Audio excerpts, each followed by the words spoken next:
Welcome to our Bloomberg audiences worldwide. Romaine Bostick here in Milan, Italy, with Elliott Hill, the CEO of Nike Inc. Great to have you here, Elliott. It's great to be here. Thanks so much for having me in this great city. Well, thanks for inviting me. You didn't just invite me here to Italy. You invited me to actually oversee what has become a big relaunch here of your ACG brand here at the Milano Cortina Winter Games. Yes.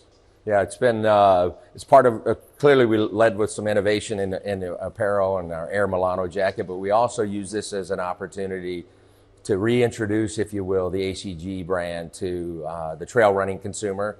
And we thought there was no better place to do it than here in Milan when the eyes of the world were watching, but also with the backdrop of the Alps and the Dolomites. And I don't know if you saw the train that we brought in, the ACG Express, where we brought consumers and we took them to the wild, we call it, and took them out on a trail run. And it's been a really, really fun launch for us. And I think it's done a great job of positioning the brand moving forward. Well, you guys, Nike, I should say, has been masters at branding. You've been in the CEO chair now for 16 months or so. You've been at Nike for much longer than that.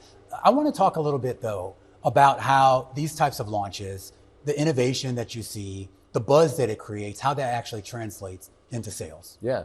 So I think a couple things. Number one, these moments, these sport moments are critically important to our brand and frankly to the industry. They're tentpole moments when, again, whether it's an Olympics, a Winter Olympics, a World Cup, a Super Bowl, an NBA All-Star game. And frankly, they're really, I think, galvanizing moments for our teams internally to make certain we show up at our best. And we use those moments to take the relationships that we have with the world's greatest athletes and translate that into coveted, beautiful, innovative product as only Nike can do. And so these are critical moments for our company and for our brands. And no question, they're the moments that can help create a halo over the business side of the sport as well. When we talk about the evolution of Nike, at your core, you are a road running company. In fact, the most recent quarter with the relaunch of the Vomero and the Pegasus line, 20% growth in your running business. There's another aspect of this, though, that's been picking up, a report that went viral a couple of years ago about the explosion of off-road running, trail running, if you will. And ACG, I would assume, fits into that in some capacity. Have you actually sat down and kind of gone over what the market is for trail running? No question. So and by the way, it's not just trail running, it's the overall outdoor industry, if you will. And there's no question that consumers there is a movement to getting outdoors, and whether it's in China or in Europe or in the United States. And so we looked at the overall outdoor market and the opportunity that exists there. And there is some crossover, but it is incremental opportunity from a branding and positioning and a revenue perspective. So we decided to go after that through the lens of trail running, which is a point of strength from us, where we can bring innovation to the market and newness and freshness, and decided to do it with the ACG brand because there is some awareness already around that brand, and it has an attitude and that we think is new and fresh, and it brings something different to the outdoor market. So we're really excited about what ACG is going to do for us long term. So we're going to see more products from this line. No question. You will see us continue to invest in the ACG brand. It's going to be around design, protection, attitude, innovation, and you'll see us extend beyond trail running moving forward. I'm curious though, ACG's been around for a long time. It started out as a performance brand to a certain extent. Top of the mountain. Top of the mountain, a bunch of K2 climbers who for some reason decided to do it in a pair of Nike sneakers, and they sent it back to Nike, said, look, here's some feedback, here's how we can make this better. But ACG's been through some fits and starts, and I am curious as to why there hasn't been that continuity in the brand. Was it the marketing of it? Was it the innovation or lack thereof? What? I think with anything, it comes down to positioning, and I'm really excited about where the team's going to take this brand. We're going for the wild ones. So you think about the outdoor world with a little bit of an attitude and a swagger, with an element and an approach around design and innovation. And so again, I'm excited for what the team has come up with and the positioning and the opportunity that lies ahead. You sign a lot of athletes under the Nike ACG brand now. You're sponsoring events in that space as well. There has been, I guess, some concern about this idea that a lot of what you see in the outdoor space, particularly when it comes to ultra marathons and a lot of the off-road type of racing, that there's a certain counterculture to that. Yeah. And how does Nike, which is probably one of the biggest sportswear companies in the world, a mainstream brand, are you at risk of maybe alienating some of those folks who just kind of want to be on the fringe? No, I think that's that is a risk if we just showed up as the big bad Nike. But I think this team, and if you were able to meet the team that we've put on this, they live and breathe this space, so they understand it deeply. And we're trying to show up and without question in the most authentic way from an athlete perspective. And we've signed some, as you've already pointed out, some of the greatest athletes. And how do we bring something new and different to the sport? And I don't know if you saw what happened at Western States with Caleb.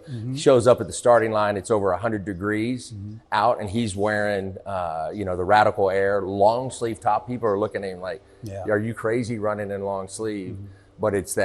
But it's about performance and innovation that helped him obviously win the race and set the second fastest time. So we're going to come at it through the lens of innovation, design, and an attitude that I think is new, fresh, and frankly, I believe, and we believe, the outdoor consumer is ready for it. So the Airflow shirt that Caleb was wearing got a lot of attention. When you look at the outdoor space, though, I mean, there are a lot of names that already dominate. Sure. Ultra, Salomon, Smart Wool, Patagonia.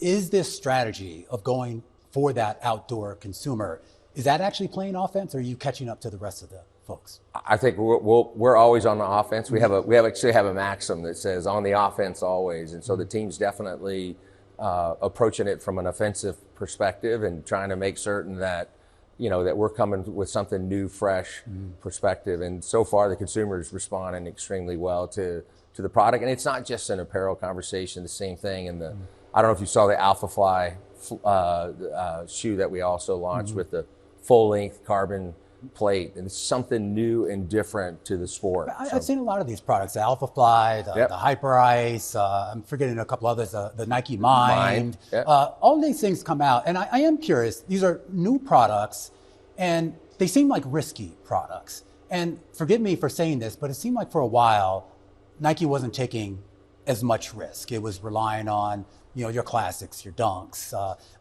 retro styles and such. Are you giving your team a little bit more of a leash to be able to sort of come up with these crazy ideas and try to make them into something? I think innovation with the athlete in mind has been at the heart of Nike from day one. And so as I've come in, I am nurturing the design and innovation teams. And we have one of the world's largest sports research lab, if not the largest sports research lab in the world, in the Nike Sports Research. So you were able to see that. And how we nurture those teams to dream and think and solve problems, and then translate that into beautiful, coveted, innovative product that the consumer wants, needs, and maybe sometimes doesn't even know they need.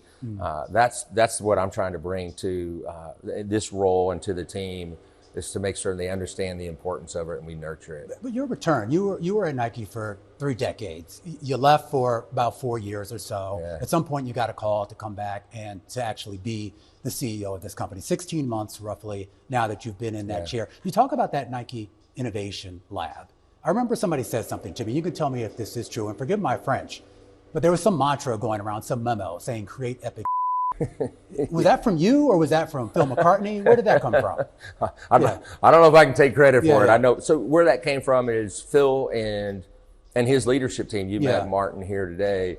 Were sitting around and thinking about the future, and more importantly, what we need to do at this moment in time, and always here at Nike. And so, I guess I can confirm that is true. That's one of the mantras coming out of that building, and frankly, I love it. I love the irreverence of it. I like the attitude of it. I like the commitment around it. And I keep telling this team, run. I don't ask for permission, ask for forgiveness. And they're bringing some really interesting things to the marketplace right now. And that translates to the consumer likes that? You touched on Nike Mind. That came out of the Nike Sports Research Lab, this idea of how do you use neuroscience and reflexology, underfoot reflexology, to get the athlete ready for their performance. That came out of the Sports Research Lab, and it has now launched into the consumer, and there's been a tremendous demand for it. It was selling. I just only wish we would have made more, but it's selling out. The consumers responding to it, not only from what it does for them from an innovation perspective, but aesthetically how the product looks. You spend a lot of time meeting with your athletes, meeting with your designers as well. You also have to spend, as a CEO of a public company, a lot of time meeting with investors. Yes. Have they bought into it yet? I think there's no question. If you see where the stock we've held up over the 16 months, the focus on sport, the focus on growth. Yeah. They understand then the portfolio that we have, 3 strong brands, Nike, Converse, and Jordan. Yeah. The focus on sport and how we're segmenting each of the brands by sport, and then ultimately paying it off in 190 countries around the world is only Nike can do at the size and scale that we are. But when I talk to analysts on Wall Street, they're relatively complimentary of what you've done, but they are still concerned about sales growth, which is still relatively flat. They're concerned about profitability, which to a certain extent is not quite there, at least not to their liking. When do you get there? When do you get there to a sustainable growth rate on revenue, and more importantly, generating more profits and wider margins? One of the things that we've talked a lot about is what is the top line growth rate with our investors, and the bottom line expectations, and we're confident that we'll be able to get there. We're confident that the sport offense is the path forward. Those 3 brands, a portfolio of brands, portfolio of sports, footwear, apparel, accessories, and then again paying it off in the marketplace. And so the newness and freshness is working. We had some proof points in the last quarter.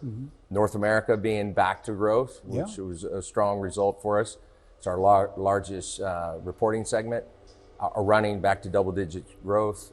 And then, of course, our wholesale business, which is critically important to the future of our business to serve consumers wherever they choose to shop, also back to growth. So running North America was up more than 20%. Overall, North America was up 9% across the board. I want to talk about the wholesale, though. Yeah. In North America, that did great. I think it was roughly about 20% as well. But there's been some criticism that maybe the sell-in that you've done is maybe too heavy into North America and not necessarily broad-based across the globe. The focus was across the entire globe in terms of wholesale side of the business. I think the team in North America, led by Tom Petty, who's a seasoned veteran, he has the relationships. Not the singer.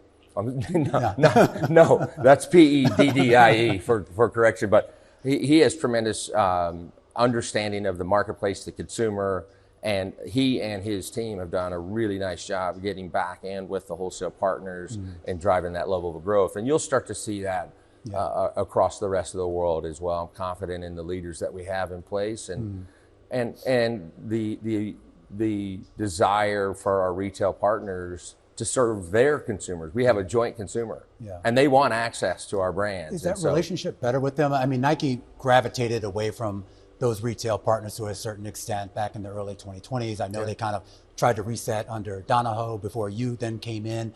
When you talk about being able to sell through Amazon or Macy's or whoever else here, they're comfortable with what you're giving them, selection-wise, price-wise? Yeah, I think there's no question. We're having to pull a lot of our products forward and to really drive that innovation and that newness and freshness. I think we have an opportunity around depth that we're still working through to make sure that we have the depth to drive the revenue and profits that they expect from us. And we are committed to doing that, because ultimately, when we're driving growth and profitability for our retailers, that's how we take market share. And that's certainly I think something that I am really challenging our team around, is that growth, profitability, and then ultimately taking back market share. What's the balance now between what you're doing with the wholesale partners and what you're doing with your own Nike Digital, which has seen a lot of softness, contraction, if you will?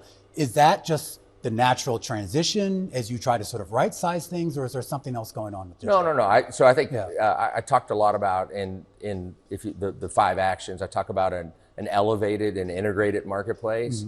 And really what the team now has lined up on is making certain that wherever a consumer chooses to shop for our brand, we show up in a thoughtful, meaningful way. And what does that mean?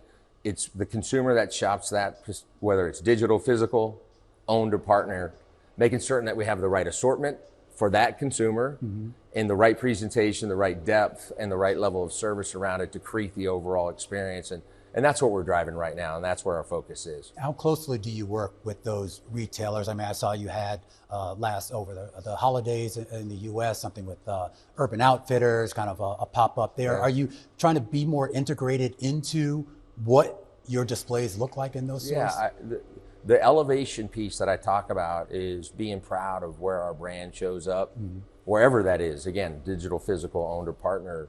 And it's not just the assortment, it is the presentation of that assortment, because at the point of sale, when a consumer's interacting with our brand, it can't just be about the product. It has to be about the stories that we tell and the beauty of it. So there's no question that we're putting an emphasis on really elevating the premium nature of our brands. In terms of being able to preserve that premium nature, I know you've pulled some inventory. Yeah. You're trying to right size that. How much further do you have to go to get inventory levels back to a situation that are going to, not cost you any money or any additional money, but at the same time put you on a better path with regards to your supply chain? We touched on it last quarter. We're feeling good about, we talk about the big three, the Air Force One, the AJ1, and the Dunk. Air Force One, frankly, is back to growth. So we feel good about the work that the teams have done. And more importantly than clean up, because I'm like you, I'm tired of talking about I'm more about the innovation. What I'm most proud of is the growth that we're seeing in running. Training's coming behind that. You'll see it in football, global football, or soccer as we roll into I the heard World you say Cup. on the conference call that soccer, global football, if you will, was probably further along than some of the other sports that you're involved in. And again, we talked about it earlier. Those tentpole moments. The World Cup is a tentpole moment, and so our cross-functional team that comes to work every single day and focuses on the game of football. That team hustled to make certain when we launch for the World Cup from football, our boots, we have three really silos, three different types of players with innovation in each of those silos. I think it's to this idea too of also curation. I mean, it's one thing to offer a wide variety of things, but in terms of in your retail channels, how much more curation are we going to see so that people kind of can be able to zero in on exactly what they want? When you think about that marketplace that we talked about earlier, I think there's no question that we have to be thoughtful about the specific consumers that shop in each of the stores or retail partners, and being thoughtful about the assortments. And we have to be much more curated so that we create the differentiation in the marketplace, which allows each of our retail partners and ourselves to drive the revenue and profits that we need. And so there's no question we're going to be much more thoughtful and curated in the way we think about the marketplace. And speaking of curation, I know North America is doing great. There's still a lot of concerns about the contraction we're seeing in China. Some of the criticism has been, just the business model in China overall with regards to apparel is a little bit different. There was also this idea that Nike stores weren't as curated as what customers there wanted. When do we start to see a bit more improvement there? I know you've got a new head of Asia right now. Yeah, we do have a new head of Asia. I'm excited about Kathy Sparks and what she brings to the market. So over 25 years of experience, deep retail, consumer. She understands our brands and our culture. So excited about what she and the team, because it's going to take the entire team to do. As you think about China, we have to lead with sport and innovation. And that is the focus as we move forward, whether it's through running. Basketball is obviously big there. Football, tennis is on the rise. And so you'll see us reposition the brand through the lens of sport. And it's not just through product, but it's through the athletes and the stories we tell, much more local. Another opportunity that we have is around the digital marketplace and making certain that we clean up the digital marketplace and then ultimately pay it off in physical retail. And again, I'm excited about what the team's putting in place and how we can move forward. You have put a big focus on the athlete and a refocus on sports. And it wasn't one of the first things you did when you got back. You kind of worked with the NFL to kind of make sure that licensing agreement got extended. I am curious, obviously American football, if you will. How important is it to have those types of agreements with the major sporting agencies? So, my first... Just really quickly, a story, my first slide that I put up when I walked out on stage October 14th was, we're a sport company and we're a growth company, and unbelievable applause in the room. And so there's no question that we're focused on sport. And yes, the story is true. One of the first phone calls I made was to Roger Goodell. And we have a long-standing relationship, and we're excited about the extension that we have in place. Our brand showing up on the athletes, the teams, and the leagues around the world, no question helps position us. And we use those moments as our runways. And how do we elevate and drive innovation and design and look and feel that we can then leverage across the entire portfolio that we have of brands, different sports, and then footwear, apparel, accessories. So critically important to the success of our company moving forward. You have a big focus on sports and the athlete. You are still, to a certain extent, a lifestyle brand, fashion brand, if you will, whether you want it to be or not. What's the strategy with that? I mean, you have the partnership with Nike Skims. Obviously, you have your own internal design that is very fashion forward here. What's the balance between going after that customer who maybe just wants it for lifestyle and fashion, and those who are looking for actual performance? Yeah, I think the key is what separates us from any other fashion brand is sport. Is innovation, is design, is the athlete. And I think it's critically important that whatever we do and we will go after the sportswear business, we do it through the lens of sport and the athlete and what the athlete wants, needs, not only on the pitch, field, court, track, but also how they want to show up from a lifestyle perspective off those, off the field pitches, etc. So yeah, it is a big business. It'll continue to be a big business, but we are positioning it through the lens of sport. We even call it Nike sportswear versus lifestyle or fashion. Are you happy so far with the partnership with Skims? Yeah, that's gone really well. The launches, I think the combination of our two brands and the understanding that we have around performance and innovation in terms of some of the materials, what they bring from a body shaping perspective, and then from a footwear perspective, what we bring to the table. And the consumers responded. We just launched last week here in Europe, so we've now moved into Europe with it and had a great launch both in Paris and London. So really excited. Do you anticipate doing additional partnerships, or is this just kind of a one-off? Oh, I think in our world, you always have to keep our eyes and ears open and our minds open to potential partnerships because I think the world and this collision of sport and culture is only going to accelerate, and it's our responsibility to make certain that we keep the aperture wide. But you've been Nike has been at the nexus of that for years, for decades, really. And I am curious, like, what's more stable? I mean, is it the revenue that's generated from the lifestyle fashion folks, the cool kids, if you will, or on the performance side? There's no question that we will always run our brands and our businesses through the world of sport. Yeah. That is who we are. That's what authenticates us. That's what separates us. That's what differentiates us. So sport, without question, will be the driver of our business moving forward. With the Jordan brand, I mean, do you view that as a performance brand or a lifestyle brand? The Jordan brand was founded in the game of basketball, and I think that the opportunity for the Jordan brand is to continue to dimensionalize through sport. We're lining up those teams that I've talked about, those cross-functional teams, against Jordan basketball, golf, which is true to who he is as a person. It's one of his passions. Yeah. And so we have Jordan Golf that also, by the way, had a really nice launch.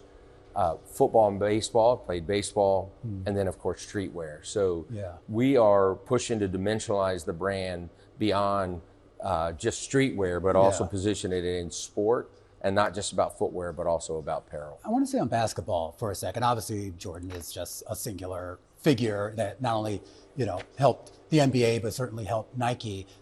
You look at the last NBA championships with Shai Gilgeous-Alexander, with the Oklahoma Thunder winning, wearing Converse, a brand that has struggled a little bit here. Do you see any potential of using somebody like Shai to maybe help to build up a little bit more buzz for that brand? No question. I love what the team's doing and repositioning the Converse brand around the idea of creators.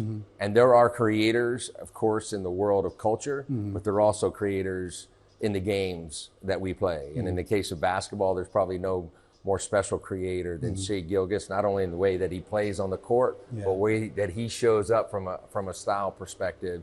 Yeah. And from a Converse, I think we became very focused on the Chuck, and you'll start to see us dimensionalize through basketball, through skate, and then of course the Jack Purcell, which is sitting out there as well. So you'll start to see a more. So you're still investing in that. No brand. question. Yeah. And so you'll start to see more of a broad approach to the Converse brand moving forward. There's no plans to sell off Converse. I mean, I'm sure you've heard the chatter. Yeah, I've heard the chatter, and I've received even some of the phone calls. But no, we're committed to the Converse brand. We see it as an opportunity to address a different consumer than is the core consumer at Nike or the core consumer at Jordan. It's a separate and distinct consumer, and it offers us a separate and distinct opportunity from a revenue and profitability perspective. There was a memo that was floating around that Bloomberg News obtained earlier this week saying that there were layoffs coming at the Converse brand. Yeah. Well, I think anytime that we come through with a new strategy and a new approach and a new leadership and dimensionalizing the brand, we're having to look to where we reposition resources. And again, I'm excited about the strategy that we have in place and the structure that we're putting in place. And it's unfortunate, and I'm empathetic to some of those teammates. But yeah, we're having to reposition where we put our resources as we move forward. But as you sort of move in this process, 16 months on the job right now, I don't want to ask you how long you're going to be here. I mean, you're 62, you're still young, but what is the runway? Called me out on my age. Well, I mean, anyone can look it up. But you're only, I mean, what are you like? You're only the 5th CEO of this company. By the way, I don't even know that. So, you just taught me something. So you're in rare air here, pun intended. And I guess the question is, like, what do you want this company to be? So when you finally leave, maybe many years from now, and that 6th CEO takes over, what is the company that you leave behind? What is Nike? So here's what I'd say. I think Nike's like a relay race. And we have a saying that at Nike, there is no finish line. And in that relay race, I think it's all of our responsibilities. It doesn't matter what job you're in, it's to take that baton and to run as hard and fast as you can, and to when you hand the baton off, leave it better than you received it. And that's my responsibility, and that's exactly what I expect to do.